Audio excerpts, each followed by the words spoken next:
All right, guitar recording folks, you got to check this out. I started with this, went to this, and then this,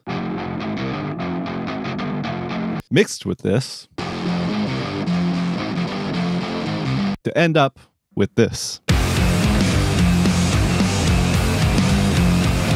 And if you're wondering why I think this is so cool, it's not because I think it sounds awesome. It's because I used the same guitar performances for all of it.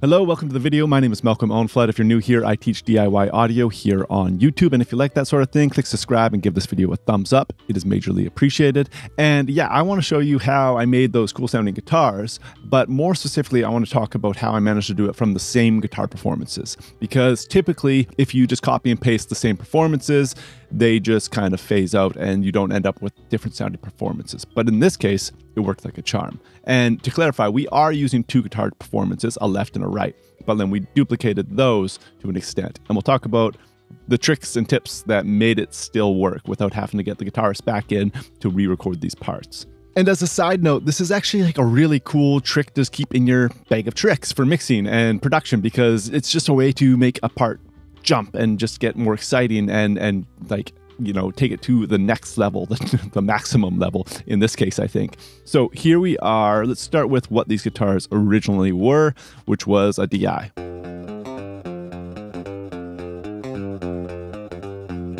Nothing special, a couple DI tracks. And then we also, in parallel, recorded an amp, which was like this.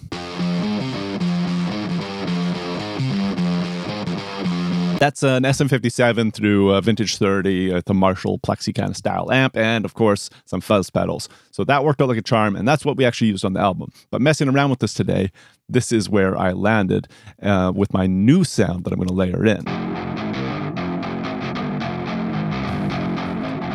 Which again is from the same DI. So let me show you how I made that, and then I'll talk about how I got it to work with that original amp track as well, so that they aren't a big phase mess and it actually works in the mix. Starting from scratch, we got our DI,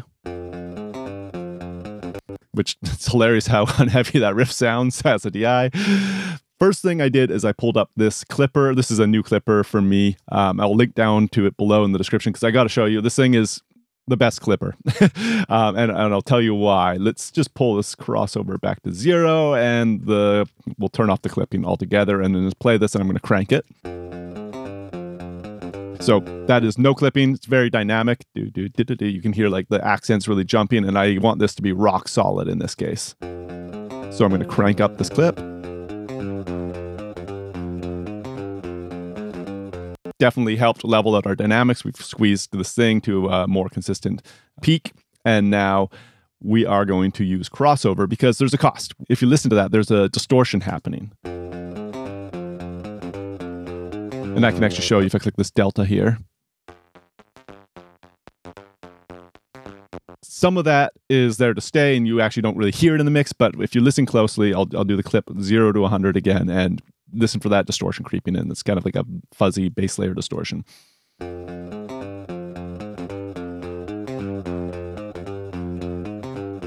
Yeah, it kind of gets buzzy and like the bottom end of the DI signal is suffering the most. But this clipper, Nova Clip by Modern Metal Songwriter, they've included a crossover. So we can kind of filter out that low end and just worry about clipping everything above our filter, which is just genius. I don't know why I've never seen that in a clipper before. I'm sure it exists somewhere else, but all of the clippers I've owned before this one have never had that feature, and it's always been my biggest gripe with clippers is that I just can't stop destroying the low end. So if I want to throw it on a drum bus, the kick suffers too much. If I want to throw it on a mix bus, the kick and bass suffer too much. I can't use it on a bass guitar, but with this one, I can use it on everything, especially guitars. Seem to work really well. So here we go. So I'm just going that up until that bottom end disaster kind of disappears.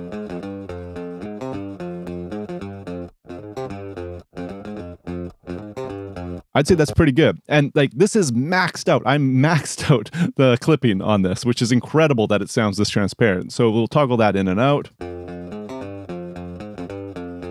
Quite dynamic. And now let's click it back in. Much more locked. And that's going to help us down the road with what we're aiming for with this track, which is that low octave kind of fuzz thing. And now I'm going to skip the next two plugins because I added them after I added this one, which is our Clairvoyant Amp Sim. And I am using this to get our amp sound.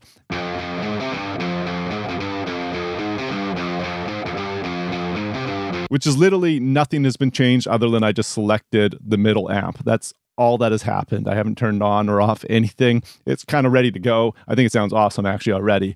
But I've already got an awesome sounding guitar from our amp track, and we are trying to add a low octave in this case. So I'm going to go to pitch, which is a new feature that they've added to this amp sim that I didn't even know existed until today, which is fantastic. And then I click power and throw the pitch down to -12. So we've dropped it a full octave. That's 12 semitones, one full octave. And now let's have a listen. It's going to sound pretty ugly, but you'll see why it works.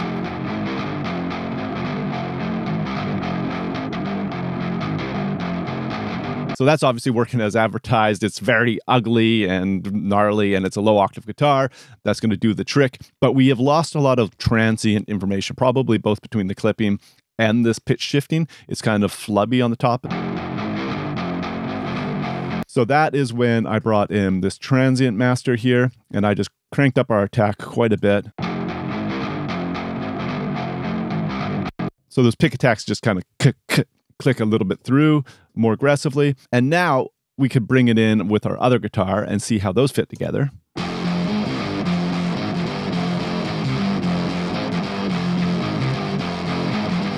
That's working. And then this is thrown into the mix. And I'll toggle out our new one. And back in.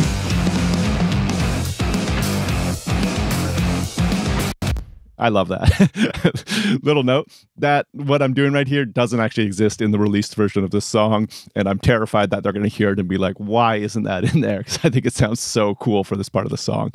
Sorry, guys, we just didn't have this idea in time.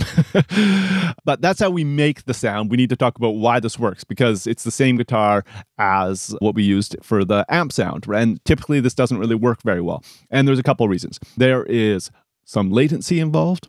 There is some editing involved, and then there is some plugin help coming along as well. So what you really need to understand is that the more a waveform matches one another, the more they have a phase relationship.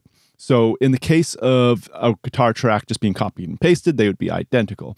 But because our DI track is a DI, and then our amp track is an amp track that has gone through all of these circuits of distortion, especially this one with like a fuzz pedal,